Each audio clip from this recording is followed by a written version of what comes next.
ఏ కొడుకు నోట విన్నా ఒకటే మాట, మా అయ్య పెద్ద సోదిగాడురా, ఆయనతో పెద్ద తలకాయ నొప్పి అయిపోయిందని.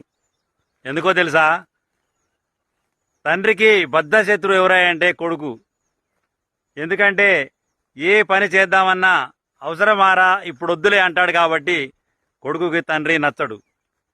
ఎందుకంటే తన అనుభవంలో నేర్చుకున్నటువంటి బాట ముళ్ళ బాట, ఇది పూల బాట తండ్రికి తెలుస్తుంది కాబట్టి, ఇది ముళ్ళ బాట నాన్న నడవద్దు అంటే, నీకేం తెలుసు నాన్న, నేను నడిచి చూస్తాను, నీకేం తెలియదు, నువ్వు నోరు మూసుకొని ఉండనే కొడుకులు ఎక్కువైపోయినరు. ఇది వాస్తవమో కాదో, ప్రతి ఇంట్లో ఇట్లానే ఉందో లేదో మీరు కామెంట్ చేయండి. కొడుకులారా, తండ్రి నడిచిన అనుభవ బాటలను మీరు నేర్చుకుని నడవకపోతే ఖచ్చితంగా మీరు ముళ్ళ బాటనే ఎంచుకుంటారని ఆ తండ్రికి తెలుసు. ఆ బాధతోనే వద్దు నాన్న అంటాడు. అది నీకు నచ్చదు. వద్దు నాన్న అంటే ఆగినవాడు అందలమెక్కుతాడు,